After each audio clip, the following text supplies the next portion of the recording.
अगर आपको ये कहानी पसंद आए तो प्लीज़ मेरे चैनल को सब्सक्राइब कीजिए और लाइक कीजिए।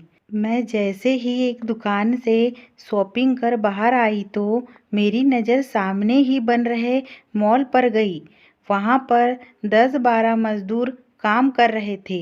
उनमें एक औरत पहचानी पहचानी सी लग रही थी। उसका ध्यान मेरी ओर नहीं था।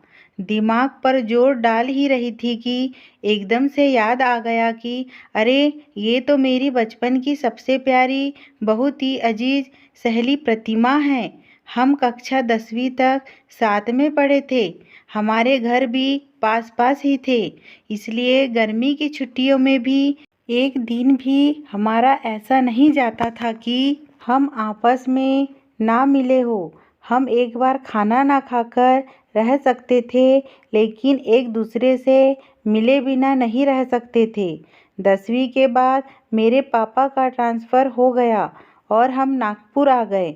हमारे बीच कुछ सालों तक पत्र व्यवहार चालू था, लेकिन बाद में मैं पढ़ाई में व्यस्त होती गई और हमारा संपर्क टूट गया।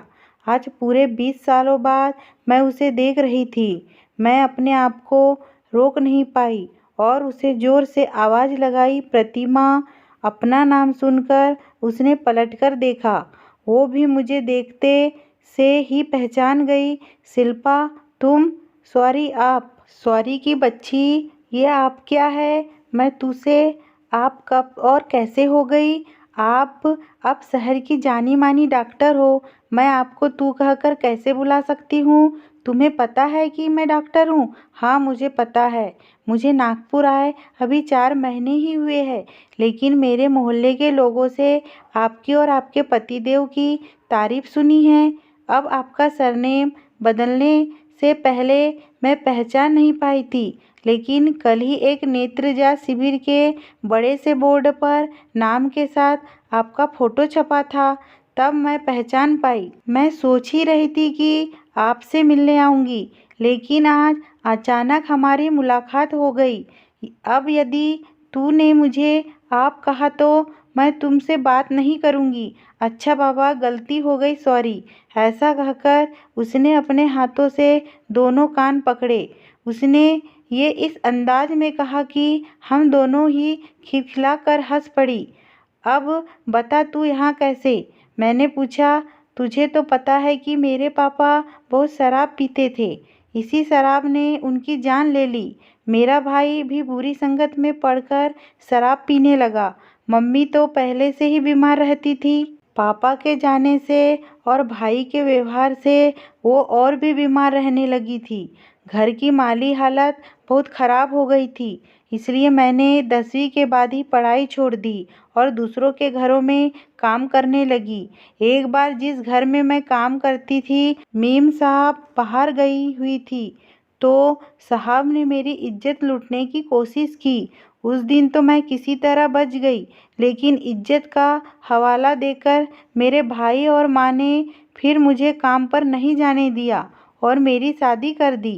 तेरा पति तुझे मारता वारता तो नहीं ना? मैंने ऐसा इसलिए पूछा क्योंकि उसके पापा उसकी मम्मी को हमेशा मारते थे। इस कारण प्रतिमा के मन में डर बैठ गया था कि जब उसकी शादी होगी तब कहीं उसका पति भी तो उसे नहीं मारेगा। मैं हमेशा उसे दिलासा देती थी कि देखना, तेरा पति तुझे कभी नहीं मारेगा। वो तुझे बहुत प्यार करेगा क्योंकि तू है ही इतनी अच्छी। वो क्यों मारेगा मुझे? उसके बराबरी का कमाती हूँ। सिर्फ साल 2 साल में एक आध बार गुस्सा आने पर मार देता है। अब उतना तो चलता है, क्योंकि वो मेरे पापा जैसे बार बार मम्मी को मारते थे वैसा नहीं मारता। वैसे वो बहुत अच्छा है, बस तेरे जैसा मान सम्मान नहीं है मेरा। तेरे पास तो नाम, शोहरत, इज्जत, बंगला, गाड़ी, नौकर चाकर सब कुछ है। मैं तो एक छोटे से 2 कमरे के मकान में रहती हूँ। अपनी कहानी बता ही रही थी कि इतने में गाड़ी का हॉर्न बजा। देखा तो मेरे पतिदेव थे। उन्होंने प्रतिमा पर एक तिरस्कार भरी नज़र डाली तो मैं डर गई। मैंने इशारों में ही प्रतिमा से बाय कहा और गाड़ी में आकर बैठ गई। गाड़ी में बैठते से ही ये मुझे डांटने लगे।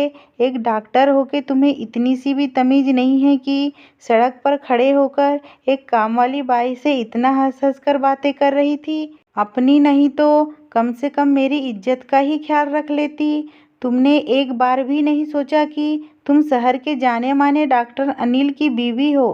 क्या सोचेंगे लोग मेरे बारे में? हे भगवान, कब अकल आएंगी इस औरत को। ये सब उन्होंने इतने गुस्से से और जोर से बोला था कि प्रतिमा को सब सुनाई दे गया। मैं अपमान का घूंट पीकर रह गई। मैं मन ही मन सोचने लगी कि प्रतिमा ने कितनी सहजता से कह दिया कि मैं भी बराबरी का कमाती हूँ। कमाती तो मैं भी हूँ, लेकिन मेरे पति की नज़रों में मैं डॉक्टर होने के पहले एक औरत हूँ और उनकी बीवी हूँ, जिसकी हैसियत उनके सामने कुछ भी नहीं। डॉक्टर होने से मेरी औरत वाली हैसियत नहीं बदलने वाली। इसलिए एक डॉक्टर होने के बावजूद मुझे अपने पति से इज्जत नहीं मिलती।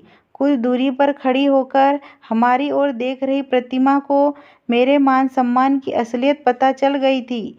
वो मेरा दर्द समझ चुकी थी। सच में दर्द का रिश्ता तुरंत बन जाता है और ये रिश्ता बहुत मजबूत भी होता है।